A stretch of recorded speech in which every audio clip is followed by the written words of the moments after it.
What's going on, guys? This is Carl at the Racerred channel, riding the 2019 MT-09 right now, and it's a chilly one. It is so cold out right now, so cold.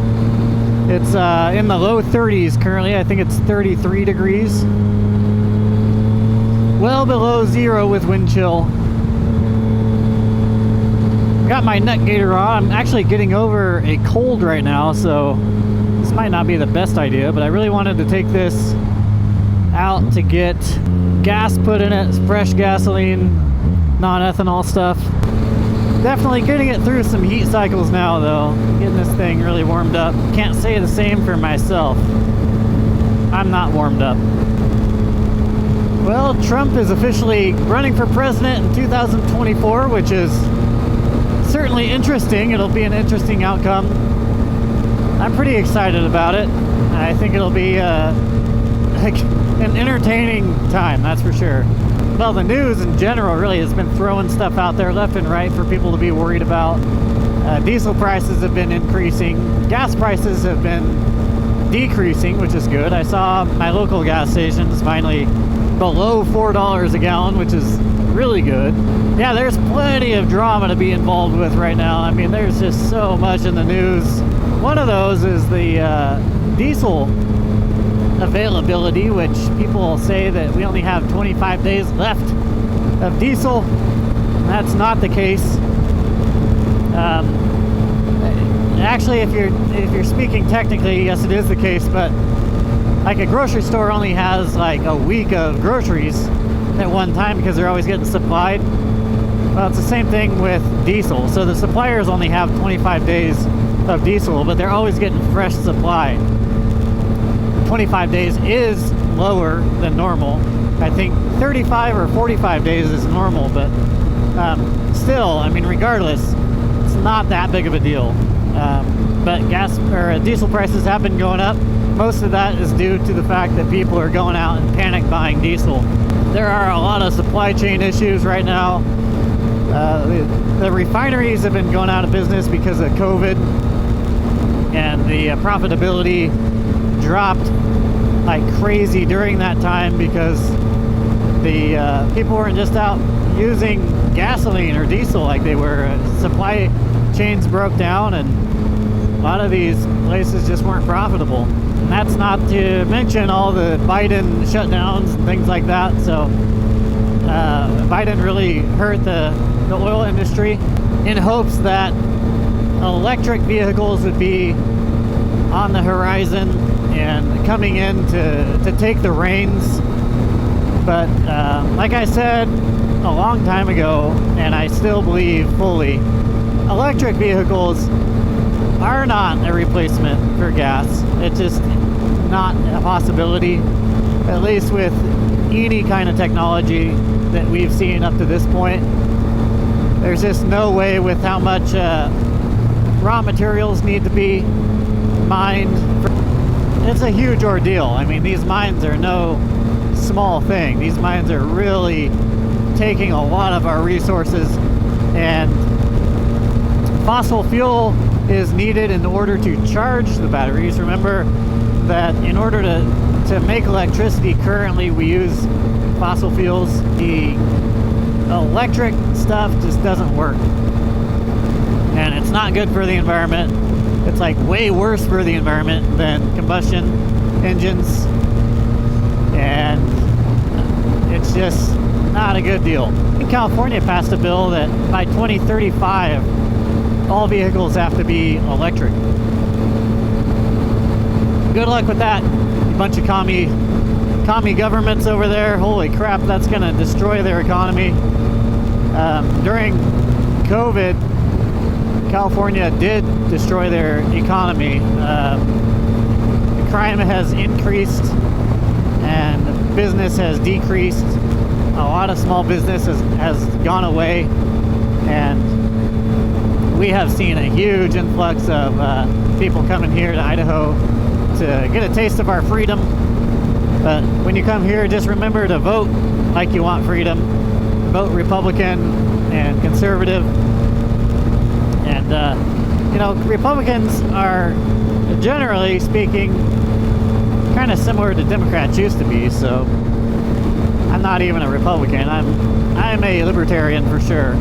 Video technology is still in the infancy stages, I think, for the most part. It has a long way to go, but I think that manufacturers have been trying way too hard to take that next step before really considering what the next step should be. I know that for me personally, I've tried the 360 video, and it works pretty good if you do the movements for the viewer, but I don't think that a viewer really wants to put the effort in to look around or scroll around or put VR goggles on most of the time. Most of the time, the viewer just wants to sit back, relax, and enjoy the experience. So that makes 360 videos a little bit of a pain because they have to look around inside the video. I think that the next step is to make videos true depth, true to life depth. And that would be like 3D. And I know for what I do, and for what a lot of other motorcycle riders do, it would make it so much more interesting because you would feel the height. You would feel the edge next to us as we're riding, or next to me as I'm riding. You would feel all these different things. You would see a rock coming up as 3D. You should be able to look into the screen. And I don't know that we would really even need new technologies as far as the screen. I think it just needs to be technology in terms of video. I do think that that would cause bigger video files, but how much bigger, I don't really know. I don't think it would be huge. 4K is definitely the standard. As far as clarity, I don't know that we really need anything more than 4K. 4K is already clearer than the human eye can see. But I would say the next step is to do like true depth. That is the next step, I think. As far as gaming, holy smokes, the sky is the limit there. I mean, especially with 360. I think with gaming, they are willing to put on the goggles, the VR goggles, and disappear into a different world. And I've been saying for a long time that I thought the future would be in gaming where you would just, like a first-person shooter, you would be holding like a toy gun or something, and you could run, jump, kneel. Everything would be real to the game. Every movement you made would be in the game. You could run in place, and maybe even augmented reality where it changes your entire house into the game reality, and you go from room to room, and it switches each room into a different level after you leave. That'd be pretty sweet. Another 10 or 20 years rolls around, you will barely be able to tell the difference between reality and virtual reality when it comes to these gaming systems. That might even be the case with video. I don't know that I will ever be able to really portray what it's like to be on a bike. Noises I'm hearing, the cold that I feel, the smells I smell. But I think it will be getting closer and closer. Right now, there's just little things that you can never really convey on the screen. Like the numbness of my fingers. The extreme nature of this ride is not in the actual ride, the mechanics of the ride itself, but in the environment that I'm in. Pretty gnarly right now.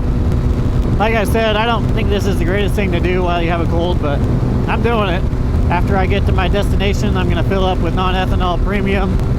Then I'm going to turn around, go home, and then I'll drive to Caldwell and go to the gym. Hit the gym for a little bit. I think the sauna is a much needed little vacation right now. Hit the sauna, lift some weights, do a run. Try to be heavy into cardio right now. And I've been trying to fix my diet, as I always am. It's always a work in progress.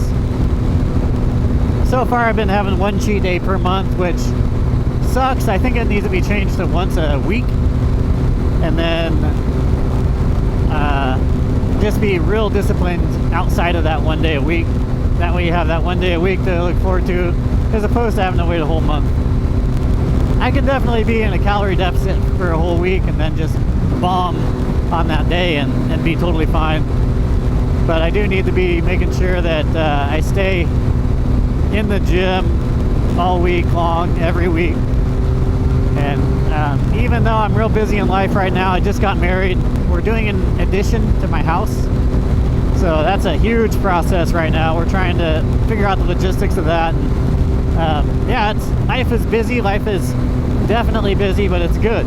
You got to keep doing what you love. You got to keep on bikes. You got to do whatever it is you enjoy doing. And for me, I got to keep going to the gym too. That's a big part of my life, and it's a big part of what makes me happy as a person. And if I stop doing it, man, it just doesn't end well for me. And I've been slowing down the last couple of weeks at the gym, and I start to feel it, and I'm excited to get back to it. This is Emmett, Idaho. Emmett, Idaho is actually, despite how I made fun of it, I make fun of all the cities when I'm riding around in my street bike videos, but Emmett actually is one of my favorite spots. I really like the layout. I like that there's a park located where it's at. Good spots to jog. Like, that's a big thing for me. I like to run, so Emmett has good spots to run. Lots of sidewalks. A park with a big, nice sidewalk all the way around it. Can do laps there. Now there's Jim County Motorsports, motorcycle shop here in town. And as far as amenities, you really got everything you need here in town. So you've got gyms as well. Not that they have a gym that I would necessarily want to join. I'm pretty picky with my gyms. I really like a sauna. Alright guys, well, I am here at the gas station filling up with non-ethanol. I'll catch you on the next one. Peace.